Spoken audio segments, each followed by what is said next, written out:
You know, with U.S. holiday spending projected to surpass $1 trillion for the first time, families are facing one of the most financially stressful seasons in recent years. I'm joined now by Ashley Russo, a wealth management advisor for Northwestern Mutual, to discuss the biggest money mistakes people make during the holiday season and some practical steps that we can take here, Ashley, to avoid overspending. The credit card getting a lot of use right now, right?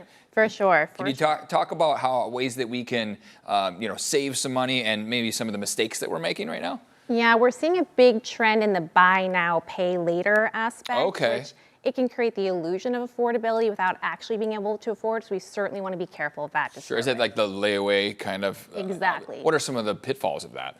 Well, certainly not being able to afford something and then buying it. So Yeah. I tell all my clients, if you can't afford it, or if you're going to swipe that card, can we pay it off within 30 days? If the answer is yes, go ahead and make that purchase. If the answer is no, we might want to rethink it. Sure, and there's lots of fees involved with some of those things too, ton of right? fees that can last. Yeah, speaking of fees, the APRs now for credit cards are insane. Like, so you want to make sure you're probably paying that off monthly, right? For sure. I mean, a $1,000 shopping spree today can last for years to come in terms of interest and payments. So when it comes to credit cards, we really want to think about, can we afford this purchase? Yeah. Again, when it comes to credit card debt, we have the high cost of borrowing potentially for other borrowing needs. Sure. We have effects on our credit score. So really thinking about, can we make this purchase is key. Yeah, what are some of the other money mistakes you're seeing people make? Not having a budget. I mean, if we don't know what we can afford, it's really hard to spend. Yeah, if it's open-ended, then it's just that time of year where you're like, spend, spend, spend. Well, and retailers are experts in pulling us in Sure. and that last minute deal that we just have to purchase. So having a budget, knowing what we can and can't afford is key. Yeah, because we did the Black Friday, we did the Small Business Saturday, the Cyber Monday, and you should be done right now at this point, right? But you're right, the retailers just keep throwing it at you. They know what they're doing. Yeah, okay. Families right now, what's some advice for families who are also going to have the additional expenses with the kiddos and maybe some travel and all of that? Yeah, so, Santa makes a list and checks it twice. Potentially we should make our list and also check it twice. Right. What's our priority list? Who are we buying for? What do we need to buy? Again, it can help us prevent us from getting stuck in that retail madness. Sure. And really get clear on what we can afford and who we're purchasing for. Have you talked with clients that the stress of the finances, I mean, it could take a mental toll on people, right? I mean, how deep can this go? Oh, certainly, leading to anxiety and depression. I mean, think about that credit card debt hanging over you like a black cloud. If we treat our purchases with insight and we truly think about what can we afford today, and again, who are we purchasing it for, we can avoid all of that.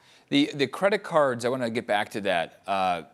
That can spiral out of control and take a long time to pay off. If someone should have maybe more on their credit card than they were hoping for, any advice on maybe how to knock that down? Yeah, and certainly beyond that, we can start to create bad spending habits, right, that lead to other problems. We can potentially not save for important things we need to save for. So I work with my clients to make sure we've got a payment plan in place should we need to have one if we went too far down that road. Certainly dealing with the highest interest first is important. Sure. And then getting back to what can we afford and what can we move from our lifestyle to potentially address that credit card debt. I feel like when you do the budget, it's not just gifts, right? There's trips you take on the holidays, there's travel, there's all those fees.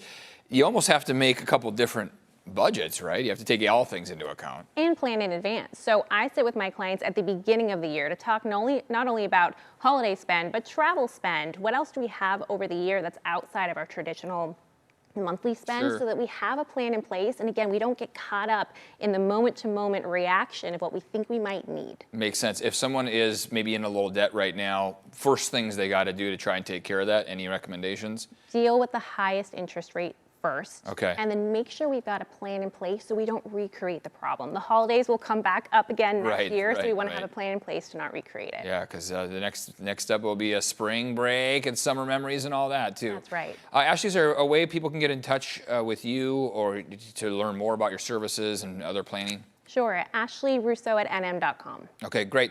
'Tis the season for sharing and giving and all those wonderful things, but not overspending. That's right. Let's make this a happy holiday Yeah. season for all. Not overly stressful. Thanks again for coming in.